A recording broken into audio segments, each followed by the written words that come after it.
Well, and even that, like the title, right? Because you all know D's nuts, right? And I don't know D's nuts, but I do know D's nuts. D's, yeah, I shouldn't have. Yeah, you you gotta watch where you're gesturing. You know D's nuts, right?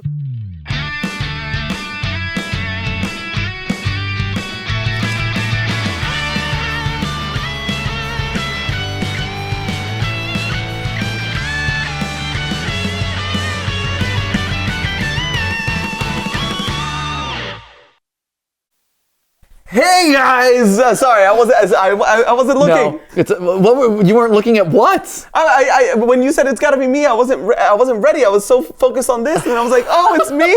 That's what I had to do. That was perfect. Here, real quick, pull this up because Santi has to see roll that beautiful bean footage. I believe that this might not. Oh, 96 seems about right. Here we go. Okay, hello everyone. Welcome to GTLive, where I'm joined on the couch by Santi, the gargler. The man who rides a Speedo, or not rides a Speedo, wears a Speedo while riding atop a ponyta. The man who will be punched 4 times by the other creative directors as well as myself. So you've already got a lot of narratives around you. Yeah, we're stacking the lore. The man who I will one day force to thickly gargle things. But before we hop into, he's Food Theory new host, literal chaos gremlin. But before we hop to that, it's very important for your food journey and your food education. Bush's Baked Beans commercial. Oh boy. From 1996. I'm very excited. This was a meme before memes were a thing. Mm-hmm. Had this aired today, who knows, maybe by me raising it to everyone's attention, this can become its own meme. But here you go. A lot of people want to know what makes Bush's Baked Beans taste so darn good. Roll that beautiful bean footage. Some think it's our specially cured so bacon, already our fine solid roll that beautiful bean or footage. Our delicate blend of spices. Right, flat. But the real reason our baked beans taste so good is the Bush secret family recipe, which I've shared with only one other soul, and he's not talking. Roll that beautiful bean footage. Yeah! Uh-oh. Great tasting Bush's baked bean. No one bakes them better. Yes! Didn't see that one coming, did ya? You just don't see quality content like that anymore. You really don't. Right, honestly. You know, there's talking dogs all across the internet, but really it started with the Bush's Baked Beans dog from 1996. Oh man, I would love to see like the next 30 seconds of that interaction with him and the dog after like the dog talked. Yeah. He's just like, oh God, he's talking, and like, what do you do? What do you do? The only other soul knows. No, he was pretty nonchalant about it. You know, he was like, oh, there's my dog talking again. Gosh darn. I feel like this spokesman, I don't know if he is Mr. Bush himself or whatever. Oh, he is J. Bush. Yeah, Bush's of Bush's Baked Beans. You know, I don't know if anything can faze that man. No, he's so not. nonchalant about both his own baked beans and his talking dog. Really, sky's the limit. But honestly, the confidence he has, because he doesn't have to sell it, he doesn't have to do anything. He's just like, these are beans, enjoy the beans. And I kind of want to eat the beans now. Right? Have you had Bush's Baked Beans? I haven't. I'm not the biggest bean fan. I used to not be a bean fan either. Yeah. But I used to be scared of beans, actually. Yeah. I used to be scared of a lot of foods. Like, huh? Or like, Like I grew up in a family where all we ate was really fast food. Like we didn't eat at home too much. Even within the fast food, it was a very narrow window. Like growing up the Midwest, this was like, there was one Chinese place down the way, like American Chinese, and it wasn't great. And my parents definitely didn't go there because it was like, oh, that's got flavors and things that we don't understand and are weird, right? And so I never went there. So it wasn't until college that I was really exposed to any sort of ethnicities of food in any sort of way outside of burger, fries, pizza. More fries. Yeah, fries. Arby's roast beef was about as exotic as we got. Wow. You know, maybe the occasional fish, but it was usually like a Gordon's fried fish patty. You know, so that's what I got. Oh, so beans and stuff, where I was like super scared of until college. And then Stephanie, one of the first things that she ever did for me was give me like a little small taste of a refried bean. And I literally remember like it was like a little granule, and I had it. I'm like, and I didn't die. And I did it just to impress her, which is lame to say because like, oh no, here's this like man child who's never eaten a bean before. So I ate it and I'm like, oh, I didn't die. And then I had like a little bit more on a chip and I'm like, oh, okay, this is good. And then that like opened the door of all foods. It was just the bean. Yeah, that bean opened the door, and now all of a sudden, like, then I was like, whoa, sushi is like my new favorite food, and wow, all this Chinese food that was down the street, that was in my hometown. Like, I was scared of it, but now it's amazing. It's so tasty. Wow. Yeah, and now I will basically shove anything into my face. That's I've never heard someone say that they were scared of food. Like there are some foods that you see and you're like, I don't know. Yeah. Sure, everyone has that. But beans, Yeah, the beans. beans will do you. Ollie's going through the same thing right now. Actually, he's scared of beans. Like, he'll eat octopus, but he won't have beans or mac and cheese or rice or mashed potatoes. I mean, I gotta say, like with beans, it's the same thing. There are certain textures that it's like nails on a chalkboard in my mouth. And beans for the longest time was that. And now that I'm like older and I have to like take care of my body or whatever, Whatever. Stupid. It's so dumb. I've started eating beans and stuff because they are good for your heart. And well, because I'm not gonna sing the song. I'm not 10. Beans are good for your heart. The more you eat, the more you fart. But I have started having them more. Don't judge me. I didn't know that they were good. I hadn't heard that verse of the song. I just always knew beans, the magical fruit. The more you eat, the more you toot. Oh, I guess I was like my circles were a little more vulgar then. Are beans a fruit? Now that I say it after all these years, I'm like, wait a minute. It's a legume. Are legumes fruits? I think you got the cut verse, Matt. What, beans, the Santi magical? and I had verse 1. Wait, really? You had good for yeah. your heart? No, I did not have good for your heart. I had beans, magical fruit. The more you eat, the more you toot. The more you toot, the better you feel. So beans for every meal. Oh, well, I didn't have it. We just ended at farts. I had it was funny. It's like the Kit Kat theme song. No one knows the back half of the Kit Kat theme song. There's a second half of that? Yeah, man. Here, give me the Kit Kat theme song, Mr. Food Theory. Give me a break of that Kit Kat bar. No, okay, you're already wrong, noob. Come on, man. Give me a break. Break me off a piece of that Kit Kat bar. And then, for all you true fans of the Kit Kat lore, it's got a chocolate crispy taste that's gonna make your day. So wherever you go, you hear the people say. And then they repeat the refrain again. Yeah, but yeah, it's a little bridge section there. Oh man. Yeah. The 90s and 80s, I guess, in the Kit Kat. Not that old, the 90s. 90s, yeah. 90s. But I probably inherited some commercials from the 80s. Oh, for sure. Yeah. Weird time. I mean, the goldfish, I remember going through that episode and I would hear the jingles and I was like, man, they really didn't care back then. Yeah. Speaking of commercials, hi. We're here with Santi. He's going to react to some old food theory episodes that you are part of. And like, Santi, this is your content journey. This is your life. Yeah. But before we get to that, we're going to ramble some more.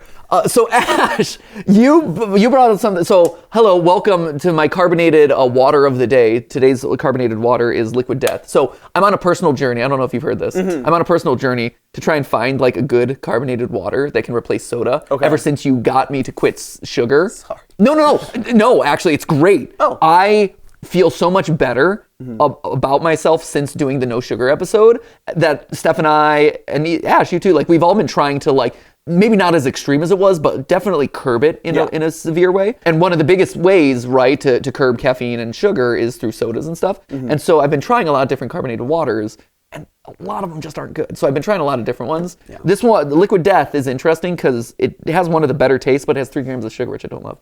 Yeah. So I mean, I love carbonated water. Like it's one of those things that like it's a little too crispy sometimes. yeah. But do you have a recommendation that I should look into? I mean, I just like it plain flavored. Oh, you just I'm inject weird, it yourself though, like with No, the Topo carbonation? Chico, because they have. Oh, like, Topo Chico. Yeah, okay. I hate it because like it's so basic because now everyone's in love with it, but there's a reason for it. Like I really like the little bubbles, and when you're talking just carbonation, like the size of the bubbles really matters. So that one's been my favorite. Okay, that's good to know. Ash, you were going to say something about Liquid Death though, specifically. Yeah, so based on some of the comments we got during our FNAF ER2 playthrough, I actually found out that one of the reasons behind the design of Liquid Death is to help combat peer pressure. When you're out at a bar and drinking and your friends are having a can of beer, you can have a can of Liquid Death, which looks like a beer, but it's not. That's interesting. Yeah. And I don't know if that's the intent, but that makes sense, right? Like even when I had this the other day, like, so this is the carbonated water. Back when we had just flat water in the can, it's so strange. Because you crack open a can of something, you expect it to be like carbonated and flavorful, and you're just drinking straight water with nothing else, and you're like, it's water. It's very strange and very like not disconcerting, but you have that like cognitive dissonance of what you're consuming versus the vessel you're having it in. But no, 100%. I absolutely like when I bought this from the store. Actually, like people are like, what's that? Liquid death? And I'm like, oh, it's just water. It's just water. And they didn't believe me. Like they wanted to card me for it. And I'm like, no, I can show you my card. Like it's fine. But also it is just water. Exactly to your point, right? Like it would dispel the idea of like I'm not walking around with something in my hand, or because it really does. It sells the illusion for sure. Well, I mean, and when I didn't know what it was, I was at an office and the person I had a meeting with had a can of it, and I walk in and I had never heard of Liquid Death, and then I see it and I'm like, oh, it is Wednesday at 10 a.m. Right? Right. On one hand, it's like great for the bar to avoid the peer pressure. Yeah. On the other hand, walking around the office carrying a tall boy, you're gonna get some weird looks. The boss is gonna pull you aside and be like, "Hey, we need to talk. Man. Yeah. Is everything okay?" All right. So Santi, Yes, you're doing food theory now, I am. or you will be. Well, you will be. Yeah. And so you've been around, and I wanted to make sure that there was a chance for you to share some behind the scenes, some fun stories, some pivotal moments on your journey, on your food theory journey. Anything off the bat come to mind? Like a couple episodes that you're like, oh, that was a great one, or oh, that was one that I'll never live down. I mean, I know which one I'll never live down, but It's prim cake? Yeah. Oh, absolutely. Prim cake. It's funny because like I've been here about 10 months now, 11 months. Oh man, it's been a while. It doesn't feel like that long, and yet it feels like so long. In a good way, right? Like time flies, and then you're like, oh wow. But it's so funny how like and then you're embittered and war torn, and you're like, yep, I'm here. Yeah, exactly. Now I never thought in my wildest dreams that in this first year, I would have had episodes that made such an impact on my reputation. But here we are. Life comes at you fast, yeah? Yeah. So yeah, prim cake was... Yeah, prim cake is one that definitely comes to mind. I mean, that's definitely one that I had pulled up here, so we might as well hop to that one. And maybe this is your chance to redeem yourself. So for anyone who has not watched all the episodes of Food Theory and has not necessarily been interested in our journey with Prime and like the series of thumbs that we've done with Prime, we decided to do an episode where we tried to turn the beverage Prime into a cake, and the results were practically inedible and potentially dangerous to your health. To put into our mouths. I don't know, man. I'm eager to put this in my mouth. But, right, doesn't this look like a slice of ham? This looks like a slice of ham to me. I mean, we're going to put icing over it. Don't put that into your head yet. I can say that it smells very strong and oddly sour. My house now smells like Logan Paul. Please get Logan Paul out of my house. So let's review, shall we? Let's. In this episode, yes. We've arm wrestled. Yes. Hung off each other's arms. Yes. You've punched me in the stomach. I have. Is this the effect of Logan Paul? Is this the effect of Prime? This is the machismo that I feel coursing through my body. Right? It's just like gone in through our veins, and now we're just like, oh, manly men. Yeah. Yeah. So tell me a little bit about this, Man. Santi. Okay. What happened here? Oh, okay. So what had happened was... Like, I just entered into this shoot, and then all of a sudden, Santi's like, punch me in the stomach. And I'm like, are you joking, bro? And he's like, no, punch me in the stomach. And I'm like, okay. Well, I'm going to yes and you. Like, I feel like your version of improv is do violence to me, and then people are like, well, I'm going to yes and that, and so then violence is either done to you or is promised to you, as revealed later this year when Tom punches you in the face. Yeah, I don't know why this stuff happens to me or how I get myself into these situations. But, well, one thing, so I grew up with Jackie Chan and like Jim Carrey movies. I love those. So like physical comedy and like violence towards a person for the humor is one of my favorite things. Violence and violence towards other people. For humor. For humor. Yeah, that's the important part. And what had happened here was... Yeah. Let me start when I was making the recipe. Okay. Right? Because Which has all sorts of other questions because, again, for those of you, go watch the episode, but like, the icing turned into Floam. The Nickelodeon spin-off of Gak, which is less good than Gak, and feels like sand and goo mixed together, but you expected us to eat that. Yeah. And you were like, how did this happen? Is this icing? And it was supposed to be. So please go back to the creation of this recipe. So the problem was that the idea was to make a hydrating cake with Prime. And so I was like, let me focus on the cake. Yeah. Right? I was like, okay, I need to get the cake down. So once I have that good recipe, I can then add in the prime essence, right? Which we went with the powder. Eau de prime. The eau de prime. And the 100% pure prime. And I neglected to, in the trials, put the prime in. So, sorry, and this is where we need to pause and rewind. So in an episode dedicated to putting strange ingredient into cake, a fairly well-known, I would say, and fairly standardized item for almost all of humanity at this point. The hundreds of thousands of recipes out there. You're like, you know what? For this episode, I really need to lock in the cake recipe. You know, the thing that everyone has baked. Like, even I have baked a cake, Santi. Yeah. And you're like, you know what? That's the thing I need to focus on. This other stuff will come. Well, because I did account for the salt, right? But I didn't account for everything else because, you know, the cake. So you created a recipe. Sorry, again, I just gotta ask. You created a recipe where you accounted for the salt in the recipe that the prime would add. Yeah. But then you didn't actually put the prime into the cake to test out whether your newfound recipe would work in any way. Right, because I figured when Full stop. Yes. Yes, done. But then because I knew I knew I was gonna come out here and I was like, okay, I know that the cake works. All I have to do is add the prime. It's fine. And it was not fine. And it was not fine because there were so many other things that actually played into it. So it ended up looking like two bricks. And they were dense, boys. Oh, they were so dense. I could have smacked you upside the head with that thing and you would have been knocked out. Yeah, no, it honestly was astounding. And the color was also something that I was not expecting it to come out so fleshy, which was not appetizing. Yeah, I've noticed that a lot. Look at that flume cake. Look at that.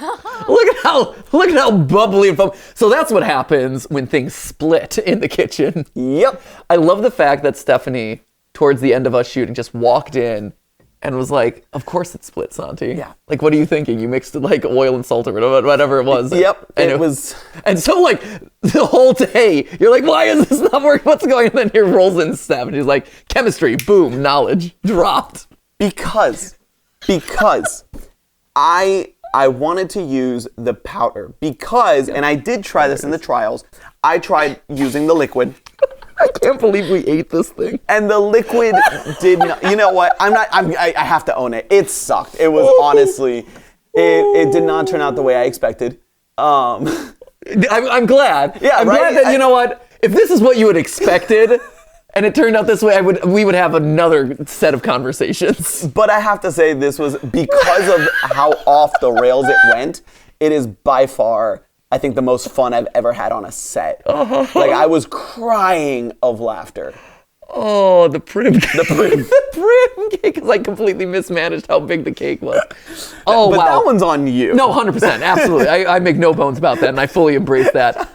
But man, oh man, and I again, this didn't make it into the edit because we didn't expect it to happen. But I swear, like an hour later, I had this like just massive migraine, and I think it's because the cake literally sucked all the fluids out of my body while also supercharging me with caffeine. No, it was really bad. Even like 10 minutes after, my mouth, I had cotton mouth. It was like, you know. So instead of, hey, here's a cake that will hydrate you, we created the cake that will dehydrate you. Yeah. The dehydration cake. Yep, you just end up looking like a mummy by the end of it. Yeah. You can even see how dense it is there. It is like a pound cake, right? Oh my God. And it's funny too that you bring up how flesh-colored things were in this one, because this isn't the only time that your recipes have resulted in things that are like oddly fleshy. I really want to talk about this. Okay. Yes, okay. Because while Prime, yeah. Oh, this fine. is Breakfast Sucks episode. Hold up, this is a different FNAF one. Yeah. Yes, please talk to me about this because I have thoughts. You and I haven't gotten to debrief this one. Yeah. Nowadays it feels the prim cake, massive oversights by a party that will remain unnamed on this couch. Yeah, but in that wasn't me. Yeah, that was here. In this case, Yeah. I have a bone to pick because I will readily admit, I'm not a baker. I've never been like that much of a sweets person, Yeah. so I've never like actually made that many sweets. but I spend You a lot come from the land of steak and meat and protein. Exactly. And I make a lot of savory stuff, and I pride myself on the food that I make that's savory. So when I made these recipes, I was like, okay, there's no way that this is going to get messed up. And yet it did. Real quick, just before we hop into this clip, because what is your because you've bounced around all over the world, right? Yeah. I think that's so fascinating to me is your history and also your like culinary palette comes from a lot of different locations, right? Yeah. So what's your history for everyone? Or like what parts of the world have you bounced around between? Yeah, so I grew up in Asia. I grew up in Hong Kong. Spent most of my like developmental years from like when I was like 6 to about 14, 15. And then like my family stayed there, so I would go back every like big vacation until I was 21. Mm-hmm. So Asia and the flavors that you find there is just really close to my heart and my stomach. And I would travel all around Asia or East Asia as well. So I have a lot of like Japanese influences in my cooking. I have a lot of Chinese influences in my cooking, but I'm obviously Argentinian as well. So that's not really obvious, but sure. I'm actually, I'm very happy. Obviously. I'm very happy because a lot of you out there have just like been messaging me saying like, or just leaving comments saying like, he looks Argentinian. Is he Argentinian? I'm like, yes. Yeah. But yeah. Hey, that's a big deal. So for me, I like making a fusion always. Yeah. I like mixing because that's kind of what I am. I am a fusion of a lot of different things. So we did it. So I like to do that. And you see this in the cookbook actually. A lot of what I wanted to do was like kind of mix and match. Mix and match a lot of different flavors, textures, and it should have worked. Mm-hmm. Should have. So here's the kicker. We're gonna make the tortillas pink with some dragon fruit. That'll tie this all together and really make it Music Man. So with the rough idea in place, Santi and I are gonna both attempt these dishes, but from opposite ends of the country. Then we're gonna compare the results to see how close our dishes wound up. How'd they wind up, Santi? Vastly different. This, I cannot emphasize enough. This looks like rancid flesh covered in scabs and boils. This is not Music Man. It is not. But, so, it's funny because behind the scenes on this, we had the shoot, obviously, I live in Los Angeles, and or maybe that's not obvious, but I live in Los Angeles. Obviously. Yeah, right. The audience knows a lot of stuff about you, obviously. Yeah. So I live in Los Angeles, so we had to coordinate cross-country, and, I see them through I'm there on set virtually and I see them make these things and the colors, and at first I was like, oh, is their camera maybe a little dirty, the color's a little off on the saturation on the webcam. Nope, not at all. No. So I actually last minute was like, no, I need to not let another prim cake happen. I need to redeem myself on the spot in this episode. So I like jumped in the kitchen. I was like, all right, I'm going to make these and show them up. Yeah. I feel like it is so important to say that during like the filming of this episode, because I wasn't involved in the cooking part of it, but Santi was messaging me being like, are you kidding me? Are you kidding me right now? Is that what it looks like? Are you joking? They're making me look terrible. Oh my God, I need to do this myself, Ash. I need to cook this. I need to make this. Send me the picture again. I need it for comparison. I need to do this better. Look at this. Look at this. This is what I did. It was frantic. Yeah. I've never received so many messages in quick succession as I did on that day. Yeah, I was sweating. I was like, no, there's no way. So it was a miscommunication with one of the producers behind the scenes, right? Who was getting all the ingredients together. Yeah, there was a miscommunication in I think like a misreading of the recipe and how much was supposed to go into the mixture. Yeah. And so what you ended up with was like that flesh colored, boil covered as you so aptly described. Oh no, it was flesh. Yeah. Covered in boils. Yes. Exactly. Yeah. Here, let's do this side by side. And you two weren't helping. No. Cool tacos. We were in a weird mood that day. So, how'd it go for you? Oh my God! What happened? What do you mean what happened? What did yours look like? Oh, okay. So to be fair, yours does look more appetizing. Right. And a couple people have called out and I did want to bring this up. So I'm happy. Okay. So first of all, you all nailed the actual texture of the tortilla, so I'm happy about that. I had to whip this up quick, so I actually, like, my tortillas were more sheet, and I cut them out because I didn't have time to, like, roll and flatten them and all that stuff. So that's a couple people were like, oh, his don't look, and I was like, yeah, because I did this in 5 minutes to add it to this script because there was no way I was not gonna. But that's the color right there. Yeah. And then the different colors and textures, like all of that. I mean, this does look more appealing for sure. And it was yummy. No, flavor-wise, it was great. It was like, and that's the thing. Like, I think for as much of a hard time as I give you about this episode and about this moment, right? Yeah. The flavor of this was really good. Yeah, it was really, really solid. Same thing with the double fried Afton. Yeah, the Afton chicken sandwich was great. Yeah, or Afton fried beef. Cube steak. Cube steak. Yeah. No, and it's funny because like I made the proportions that I gave for you two to make here. Yeah. And I don't eat that much, so I was eating this for like a week afterwards, and I was happy, you know. Yeah. But it just as a quick aside, this is also I think the first episode that I've done like at least this extensive amount of VO for. Yeah. So this was really cool for me. Yeah. To like open up on my honeymoon and be like, hey, that's me. You're a brave man to open up a YouTube video that you're in during your honeymoon. Yeah, right. Because it could go wrong in so many ways. The only one that I haven't read the comments, or like I didn't read the comments on the day of. I usually doom scroll. Yeah. Doom scroll? Oh my gosh. I don't know if you have this. Do you have it on your phone? The new YouTube tool. It's AI. Which it summarizes the comments into buckets of comment themes. Okay. It's very cool, actually. So in like a very quick snapshot, you can see basically the themes of all the comments together. And it's made comments so much more pleasant and useful to me, even on bad videos, where it's like, not that we have a lot of bad videos, but like if there's ever something that's poorly received or whatever, you know, it's summarized and you see like, oh, this mixed reactions or like negative reactions to whatever. And then you pop in and it highlights a couple of the comments that kind of like got it there. You're like, oh, that sucks. But it's not just the doom scrolling of like comment after comment after comment. And you're like, oh, this is the worst. You know? Oh, I would love to see how it summarizes the prim cake. I can give that to you. Please. I can give that to you. Ask and thou shalt. Man, I love how Santi opens his mouth, says things, not expecting the things to come true, and then it's like, well, I can make that happen, and we're going to say yes to that. It's it's like in The Dark Knight when the Joker's like, oh, I'm just like a dog chasing after a truck. I don't know what I would do that's me. My mouth cashes or writes checks that my reputation and pride cannot cash. I love how many times you censored yourself in that one. Right. Okay.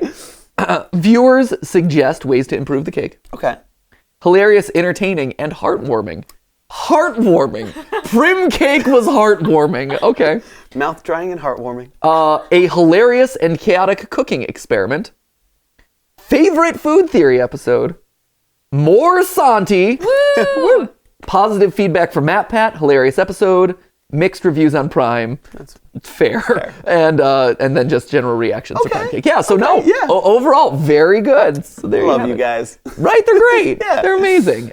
Okay. So that's us eating the flesh of Music Man. To be fair, this was a fun episode. I enjoyed this one. And this was much more of a tradition. What I like, to be fair, like to be completely honest, like what I like about you coming onto the channel ever since you've joined and also you coming on as host, what I like is that you will be able to do more cooking and recipe stuff in a way that Steph and I never were because we don't have an extensive food background, right? We're very much into, let's look at these individual things, especially when it comes to like fast food and this and that, and do research for it and whatever. But very rare was it did we have the opportunity to actually make stuff, and it was just hard for us to do because we don't have that deep knowledge of the kitchen and techniques and things like that. And you come in with a lot more of that, with a broader range of recipes and stuff under your belt that you can apply that knowledge. And you've been doing that through and nutrition and this and that. And you've been doing that with the episodes that you've worked on, but also just in general. Like I think moving forward, I'm excited about it. Yeah, I think for me, what I really like about what we do it's what we do specifically. Yeah. We look at food in a different way. Yeah. And I think that's what's always drawn me to food theory, even before I was on board, was just the angle that we approach things with. And I I learned how to cook out of necessity because my parents didn't really know how to cook that much. Yeah. You know, my dad was a grill master, and that's where I got my skills when it comes to making barbecue and steak and meat and all that stuff. Is that an official title? A grill master? Yeah. Oh, yeah. Or is that, wait, really? Well, I mean, he wasn't an actual grill master. There's some actual grill masters out there. Yeah, no, I was going to say, right? Like, I think I could see a world where that is an actual title, and I'm not surprised to hear it. Yeah. But then for you to say, like, oh, and he was one of those. No. He was just very good on the grill. He was insanely good, Okay. and I learned from him, but then that was like it. And my mom sometimes made pasta. So like if I wanted anything out of that realm, sometimes made pasta. So I had to like figure things out myself. Yeah. And I think that's part of the fun journey that I'm really excited to take is like keep taking those learnings and keep getting like better by looking at the science of and like the gastronomy of stuff, which is always fascinating me. Also probably one of the reasons why you and Steph now have a rivalry, because what you said about your mom and sometimes eating pasta, Stephanie with her Italian heritage, you know, strong opinions about what goes into a calzone, Right. and what cheese what defines a calzone. And how you define different Italian ingredients. And I know this episode, a lot of it didn't make the cut, which, you know, I'm not surprised, but Stephanie went on a fair number of rants about the fact that you refuse to put ricotta into the calzone, and you just defined a calzone as a folded over pizza. Yes. Which is actually a stromboli. It is not. Okay. It is not. And I do want to make this clear. A stromboli is rolled. A calzone is folded. Okay, sure. But also contains other things, right? Okay, so traditionally, yes, calzone Yeah, please. did have ricotta, Traditionally. Okay. traditionally speaking. But that has changed over time. I like to push boundaries. I like to evolve. I like to be modern. I like to be wrong. You know, and I think that's the biggest thing. You can't stay married to the past, Stephanie. Let it die. Exactly. You can learn from it, but various fillings. I don't see ricotta in the actual definition. A baked or fried turnover of pizza dough stuffed with various fillings, including cheese. Yeah, okay. There you go. Okay. A bread dough that's rolled, sometimes folded. No, and I agree with you 100% about that. Like, I do know that the difference between stromboli with the pizza rolls versus the calzone, which is a pizza fold over. But yeah, there is a hot debate amongst Theorist HQ about whether ricotta does or does not go in. And I do know the two Italians that we have on staff both feel very strongly about the ricotta being in there. And I will respect their beliefs. Ricotta. I will respect their beliefs. Yeah. But I'm Argentinian and we're just rude Italians, so I also have a stake in this. I had Turkish pizza when we traveled through Turkey, Steph and I. Turkish pizza. It was vastly different from any other pizza I've ever had, but it was pretty good. But it was very different, you know. And again, it goes to show like different parts of the world make the same thing in very different ways and treat it very different ways. Yeah. Okay, so you've got your. I'm sorry. That is the most chaotic frame I think I've ever seen, and y'all breezed over it. It is, right? This is a tad bit messy. Yeah. It worked in motion. You know what I mean? It's like when you pause a video game or a movie at just the wrong frame. Yeah, this is. There's excitement, there's fear, there's tears, there's pepperoni and a spice. Right. And that's exactly what this was supposed to be. So true. Child. I love that Golden Freddy himself has the eyes too. It's not just Golden Freddy in the background. It's like weepy-eyed Golden Freddy. Yeah, this is a chaotic frame. It's amazing. No, yeah. I did want to call out. This is perhaps one of the best thumbnails. Ever to have appeared on any channel ever. Yeah. I love it, and that was yours. Yeah. This was honestly one of my favorite episodes starting out, because this was 4 weeks in that I started writing the script. And Secret to McDonald's Sprite, yeah. Yeah, and it was just so much fun because I got to learn a lot about the process behind it. Yeah. And also go to McDonald's and be like, right off the bat, be like, hi, how are you? Can I speak to your manager? And just see the fear in their eyes before I was. Oh no! Yeah. They're like, oh no, here comes this Karen. Exactly, and I would let it hang for like a second too long before I was like, nah, I just want to ask a question about your machines. And they'd be like, oh, thank God, yeah, you can come out. Yeah. But then, you know, doing the experiment and thinking about the thumbnail and how we were going to package it was just so much fun. It really felt like lightning in a bottle with this thumbnail. The thumbnail's great. And our artists were great because I went to them, I was like, hey, you know that famous painting, can you do that with fries and Sprite? And they were like, say no more, I got you. Yeah. And yeah, It's a beautiful thumbnail. I love that. it really is. So out of curiosity, like, so when you talked to the managers, were they helpful? Because again, I love the fact that you did that, because that's the sort of thing that I would have a lot of social anxiety about, like disrupting the piece. That's one of those things that I struggle with a lot of YouTube stuff, and so we avoid it as much as possible. And it's not like you're doing a prank or anything, but you're just asking for more information. But even that, like, sometimes makes me nervous. Yeah. Usually I'd like dial them up on the phone or something, like, hey, can I talk to whatever? But yeah, so were they helpful? Like, was that good? Was it useful? Yeah, they were super helpful. I mean, I think as helpful as they could be. A lot of them were just like, I don't get paid enough for this. I don't Really? know. Yeah, no. The first two that I went to, because I was asking them if their Sprite came in the stainless steel vats that the Coke does. And they were like, I don't know, man. They just come in. And I was like, okay, cool, thank you. And I think these are the managers of the establishment? They didn't know? Yeah, okay. And then by the third one, she took a lot of, like, you could tell she like took a lot of pride in the work and like knew everything in and out, and actually took me behind to see like the stuff. And yeah, I was like, hey, do you mind if I film? And like turned around like super red, like, no. And I was like, okay, I'm sorry. Yeah. But wow, really? Yeah. It was like top secret, I guess. And so I saw the different like vats and all that, and it was so cool. And is that true? Like, so they are in the stainless steel and all that? The Coke is. The Sprite comes in just regular plastic like everything else. Yeah. But it was really cool to see, like, you just had these giant things of Coke and then like little cardboard boxes of the other stuff. That's so interesting. Yeah. This is the Noid. Oh, man. Oh, I need to talk about this one. Okay, yeah, sure. This was my, like, I was really proud of this one because I knew joining that I was going to do a lore episode, right? And this was the first time, and we hadn't really had one since I joined. I think it was like I can't remember how deep in. Yeah, we've been kind of slow on mascot ones lately. We should hop back into those. Yeah. I've been, and I knew like it was a rite of passage, I guess, and I was like, well, I want to come out of left field with something, right? And I had noticed, I had seen a commercial randomly with the Noid in it, and I was like, whoa, that was a massive flashback. So I started looking deeper into it, and I remember I kind of soft pitched it, and you were like, I don't know, look into it a little further. And I was like, okay, let me see. And man, doing the research, it was just, and I started getting so passionate about it.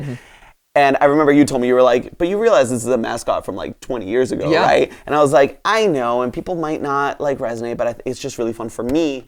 And then when we released it, it just blew up way more than we expected it to. Yeah, this one did really well. It was like trending like number 10 at one point, or like 9. I got to single digits, and for me that was huge. I was like, what? Because all of you really apparently liked it, and it was so close to me, and it was my first like really lore heavy episode, so it was really fun. Right? He's known to be one of the worst restaurant mascots in history. It's not every day that you can say that your pizza mascot prompted a full-on hostage crisis, and yet this middle-aged rabbit man, yep, he's done it. But if he is so bad, then why did Domino's Pizza recently decide to bring him back from the dead? Spoiler alert, they did it to cover up a dirty little secret. So what are they hiding? That, my friends, is what I aim to answer today.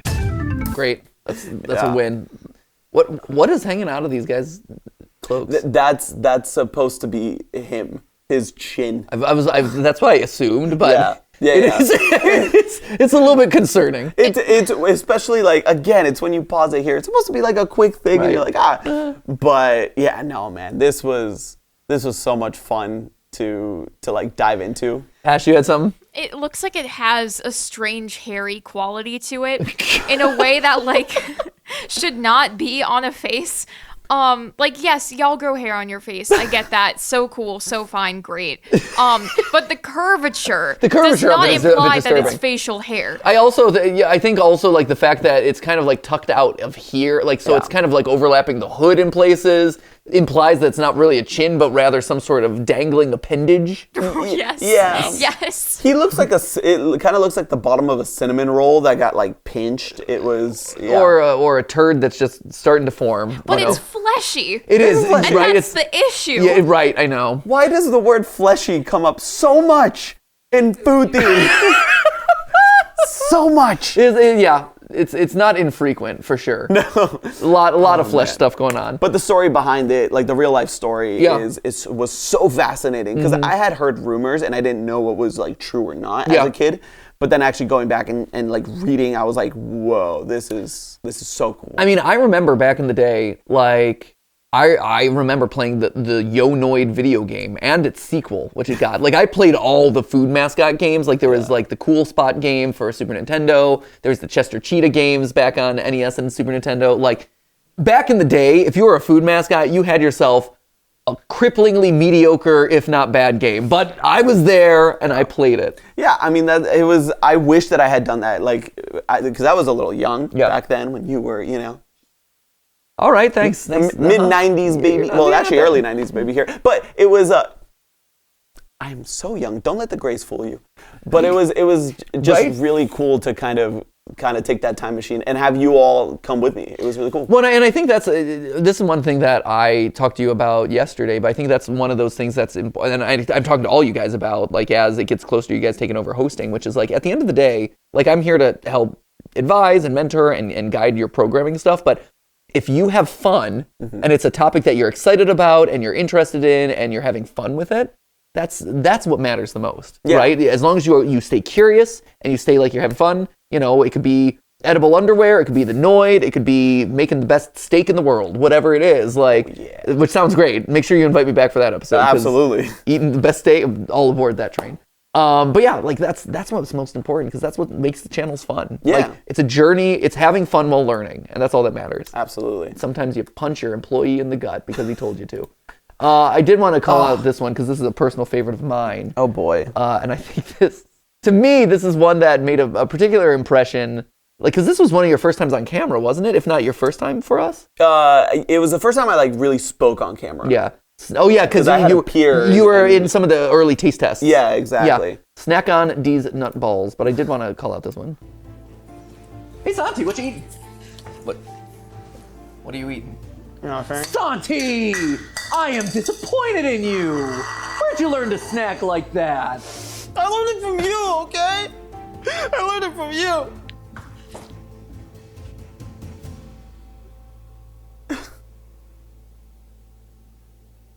Wow. Yeah, Beautiful. no, it was Beautiful thing. Oh man, that was fun. That was a lot of fun to film.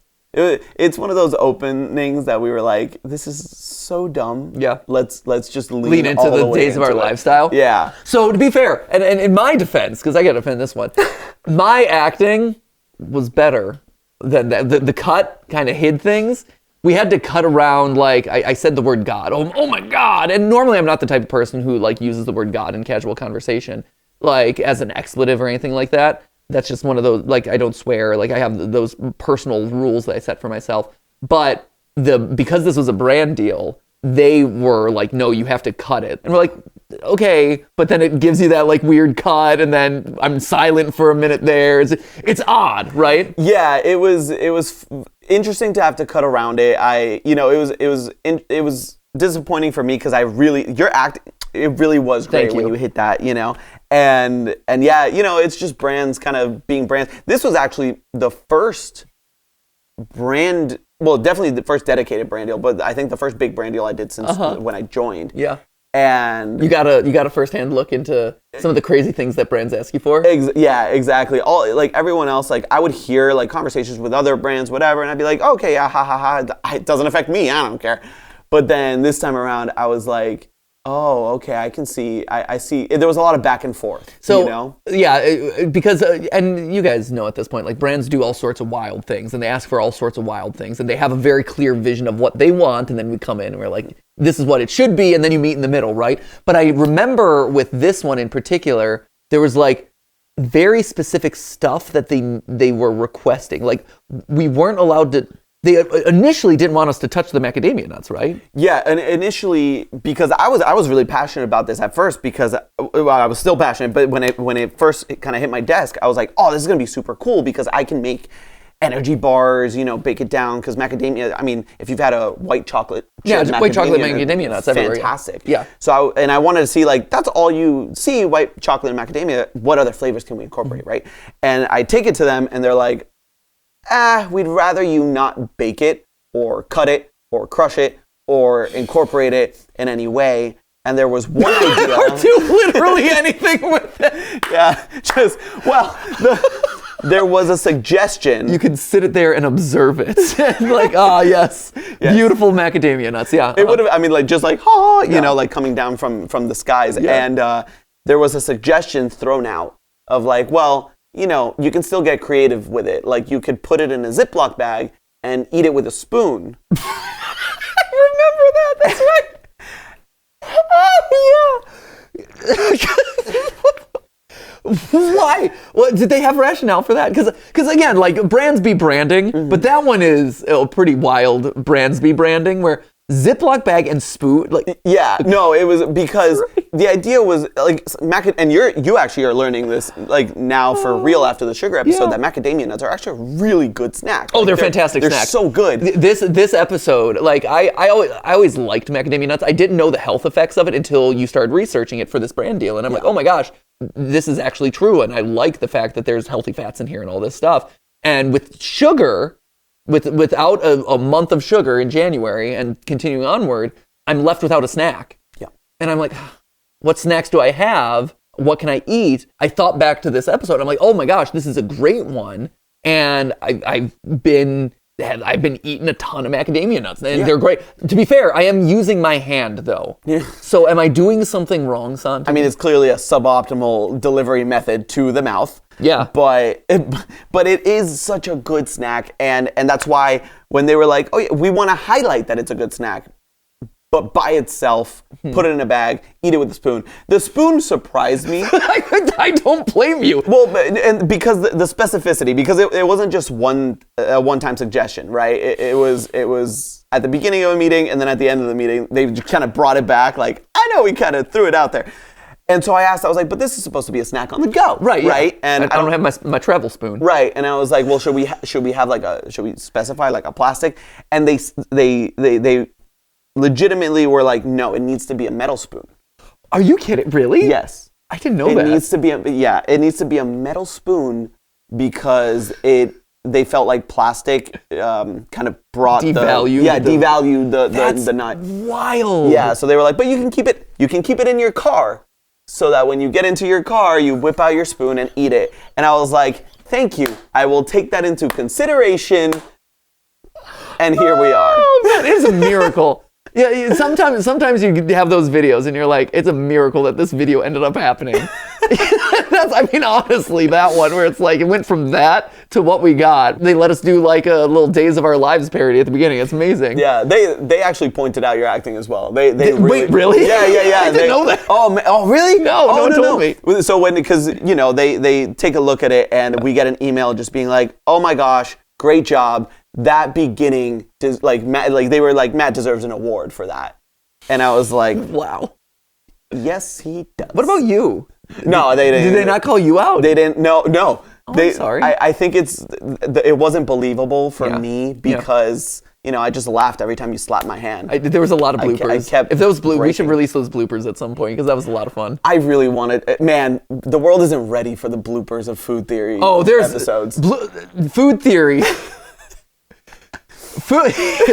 I'm encouraging Santi to include more of the unhinged bloopers that happen in his episodes, but at the end of the day, you have the creative call. But it's one of those things where I'm like, hey, it gets to some weird places. Yeah, I mean, this one had a lot of them, which was fun. As you can imagine, an episode dedicated to nuts and balls. Yeah, oh man, there's a lot. Well, and even that, like the title, right? Because you all know D's nuts, right? And I don't know D's nuts, but I do know D's nuts. D's, yeah, I shouldn't have. Yeah, you gotta watch where you're gesturing. You know D's nuts, right?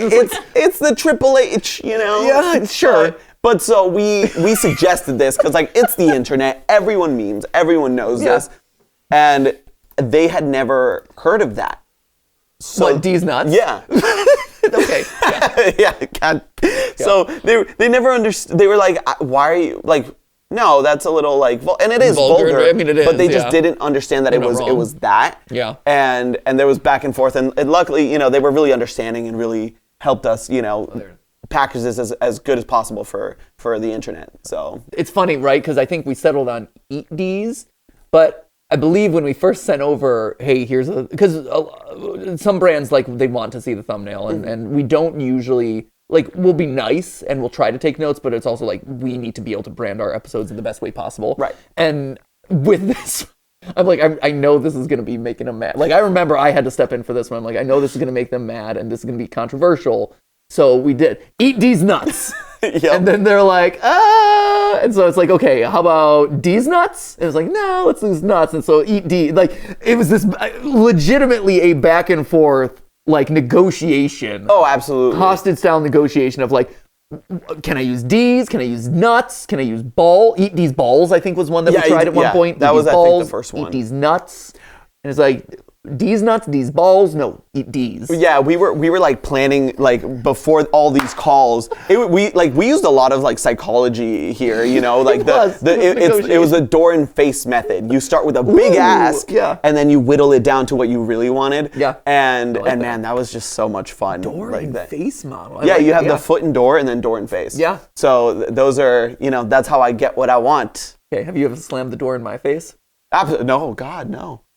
no, please. No, I've done the door and face, the foot and door method, where you start with a little and then you open it up. Yeah, open up because you're a very agreeable person. So it's like, hey, Matt. Usually my door's fairly open. Exactly, and I'm like, hey, Matt, what if we did an episode on like a cake? And you're like, yeah, and I'm like, oh, and Prime, you know, did well. Oh yeah, what if I mix them together? And you say, yeah, and look what happened. And look what happens. Look what happens. I accept all cakes and nuts.